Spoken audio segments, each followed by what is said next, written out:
Hey everybody, Azile here, back with another natural gas not included.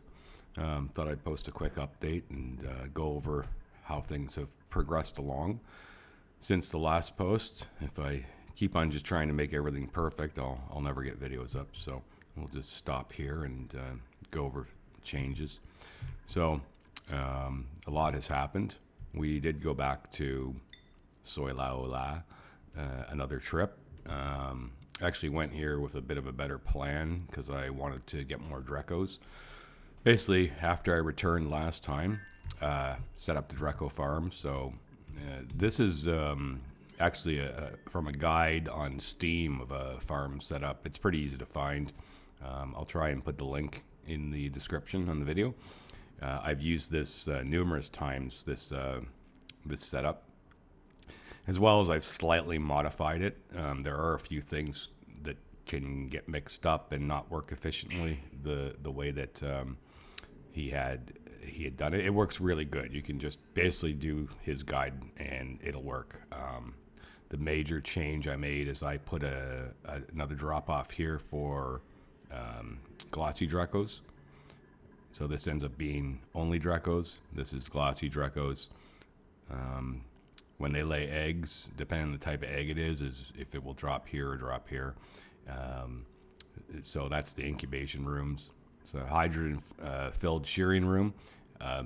Basically with these water locks, well, one, it keeps the hydrogen in. But what happens is once they turn to become an adult, they're actually able to crawl through the water lock. So when this room is full, then any new ones will be born and they will be dropped here. And when they become an adult, they will actually crawl into here. And then for some reason, because of the way the steps work with a water lock, they can't crawl up here. So then they just remain in here. Same goes with here. That's why these water locks here, it just keeps them on the ground, right? So then when he comes in, it's easier to grab them. They're not crawling all over the place. Similar like here. This just keeps them on the ground so that the only time is when they're adult, they will end up just going in here. Dirt system for the mealwood. The dupes load right now. I don't have it automated for dirt, but they load dirt into this, and then this thing sweeps it in, and it feeds that. And it's a good system, and you can go see the guide if you want to know more. Like I say, the only major thing that I changed was adding this drop-off point. So once I got the first Drecko and the egg back here, I wanted to accelerate it, so I decided to make another mission, a solo mission back. I changed the interior of the rocket a little bit. I'll show you. So it has changed since then as well. Like originally this was an oxygen mask because I didn't have the plastic up and running or the reed fiber up and running yet. So this was just oxygen mask. Now I've switched to Atmos suits. You can see the rooms are pretty tight, but they're still divided up. Managed to squeeze in a telescope. This is a CO2 remover. It's just automated by a switch because again I didn't have room for any kind of sensor, but it's good because the CO2 is pretty minimal, so if it just gets built up to a certain degree, I'll actually activate it, but it never really happens. I end up just flushing it whenever I return back. This pump is for fueling the Atmos suit. So it generates oxygen in here using the diffuser, and it as it needs it pumps and fills the suit up. So that allows the dupe to go out onto the map and not get lots of stress and be able to breathe and get work done. So I sent him back here into that system, a single guy, worked our way through a lot of the map. Grabbed till we had 4 Dreckos. We managed to pick up 4 Dreckos in this zone, load them up, and get out of there. We also took a bunch of iron back. And when I came here, I dropped 2 rovers. And so the rovers, until they ran out of juice, I just told them to, dig out as much of the iron off the map as they could. So when I come back, I can grab as much iron ore as possible. So now, as I'd said, natural gas is something I'm looking for.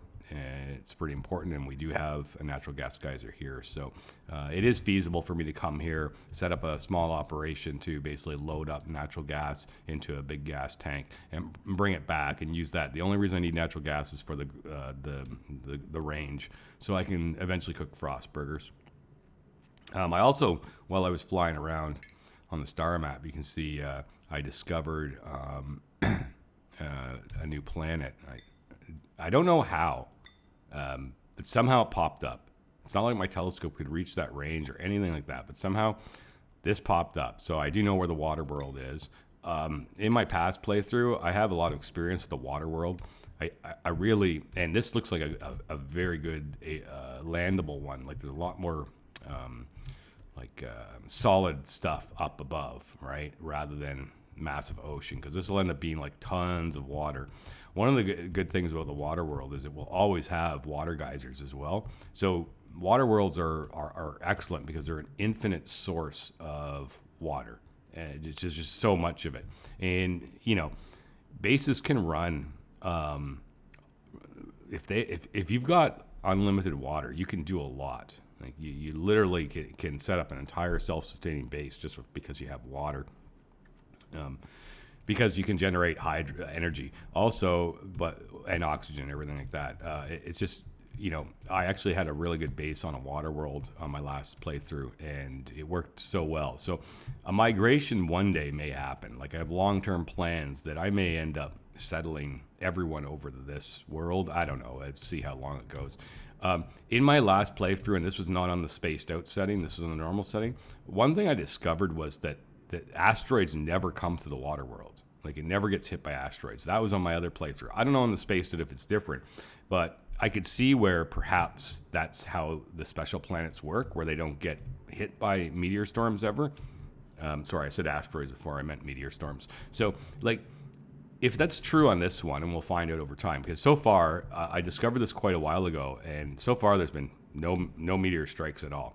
If that's true, this has an added feature, and it becomes an excellent place to have a rocketry base, because you don't have to worry about any damage or any protection, and it means you can set up solar panels, and they're not getting damaged or anything like that. So you can really, you know, between the solar panels and the infinite water, you really can set up a really good base on these. Now it is tight, right? Like the length.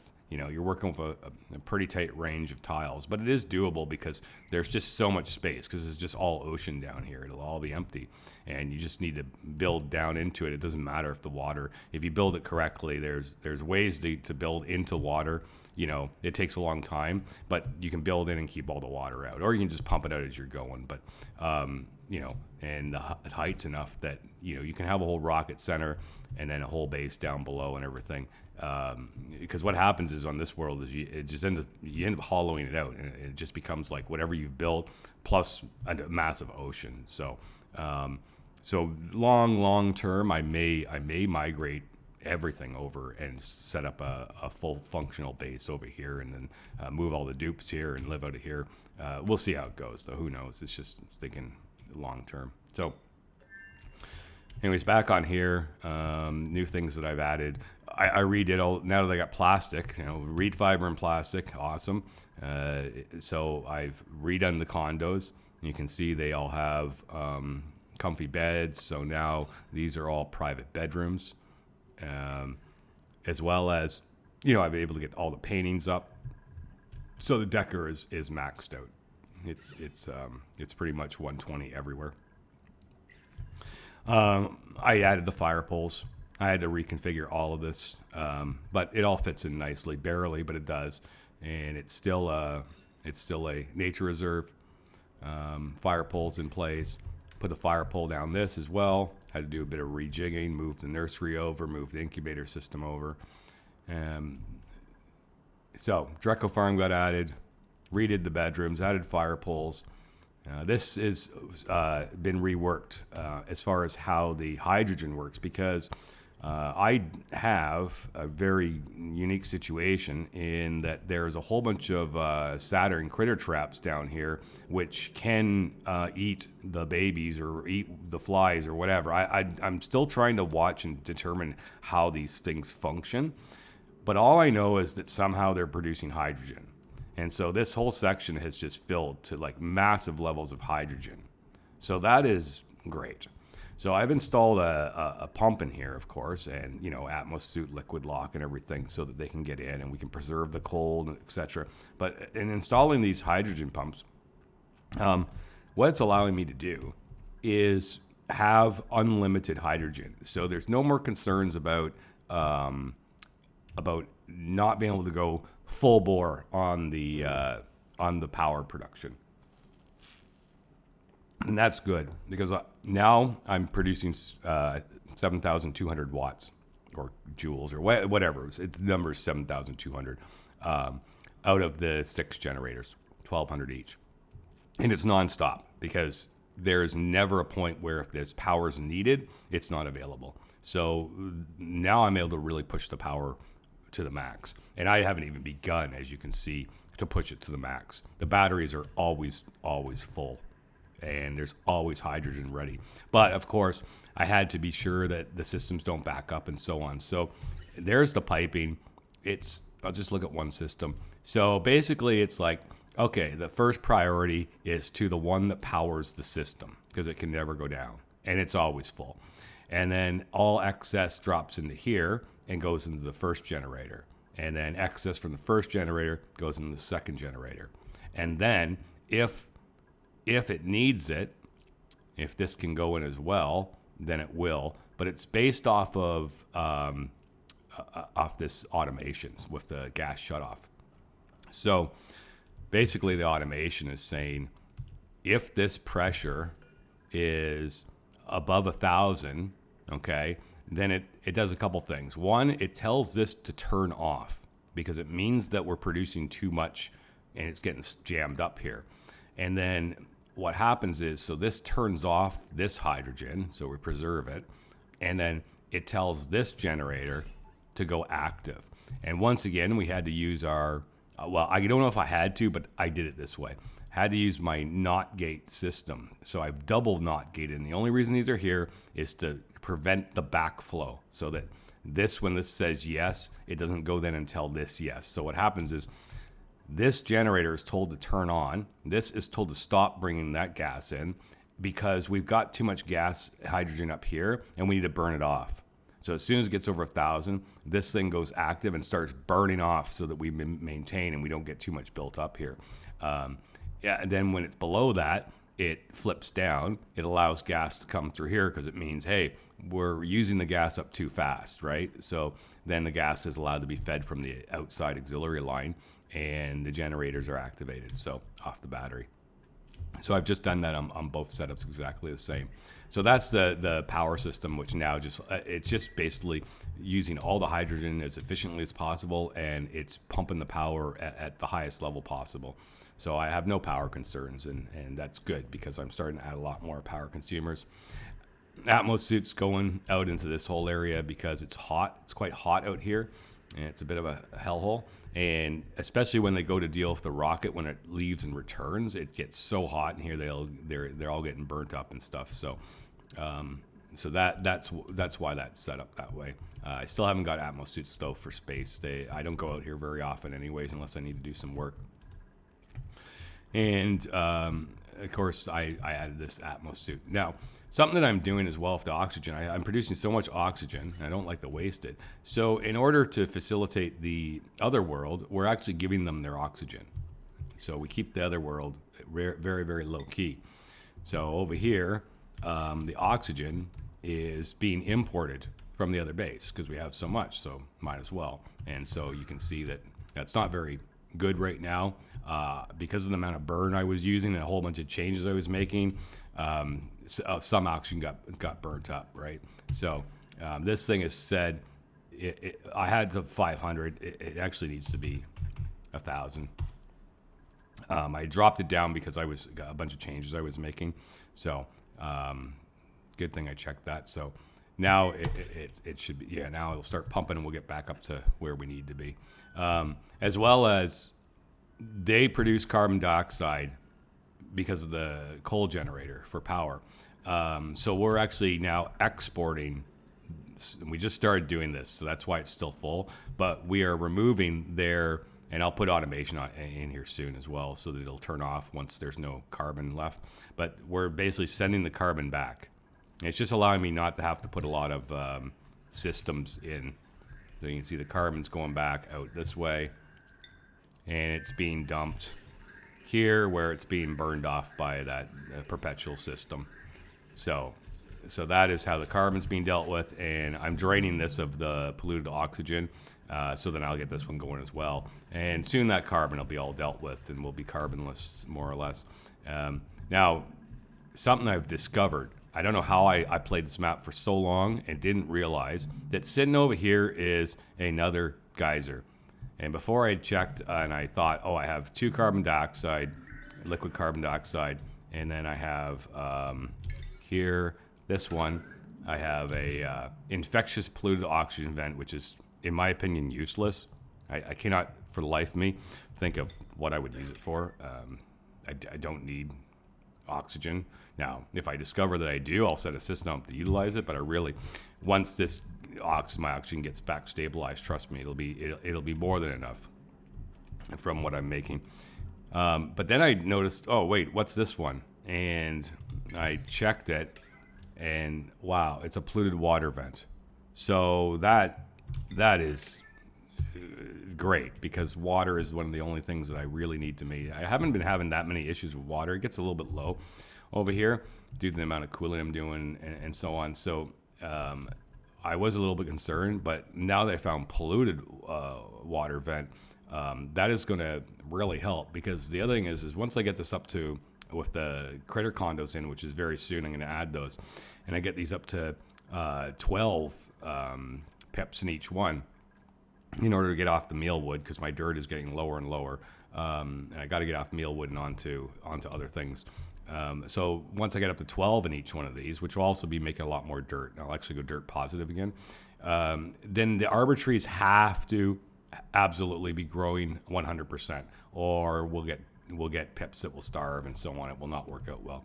So then that means that this has to be full. And unfortunately, even with 16 dupes, this system, I even took off the speed up sensors from the showers.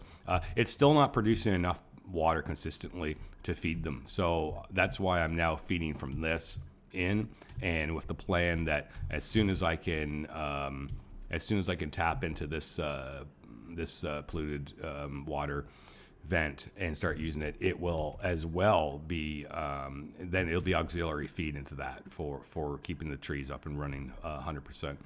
So that's kind of what we're doing there. At the same time, when I start working with this thing, I got to enclose it all. I don't want to disturb these bees. I have plans for them later. I'm not sure exactly what, but I do. So I don't want to disturb them.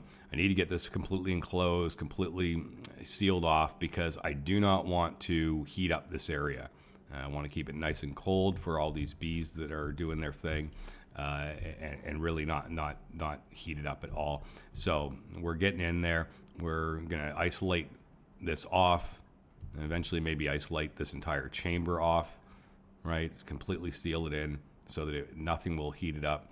And then we will run that water out of there and do something with it, depending on the temperatures and so on. But even if I have to cool it, which I probably will, I'll have to cool it down using an aqua tuner. It doesn't matter, because I need cold water for the sleet wheat farm, which I'm going to be adding as soon as I can get the mealwood dealt with. Not entirely sure how that's going to work.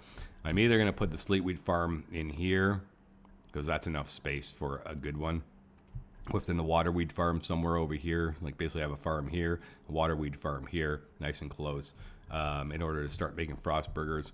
I'm not entirely sure though. I'd like to somehow have fit it in where the mealwood is, because otherwise then these pip farms, it just becomes empty space, which I can use for other things. But it would have been cool if I could get the sleet wheat enclosed into here. I'm not entirely sure how I would do that and climate control the room. I don't think it's actually possible. So that might not be able to happen.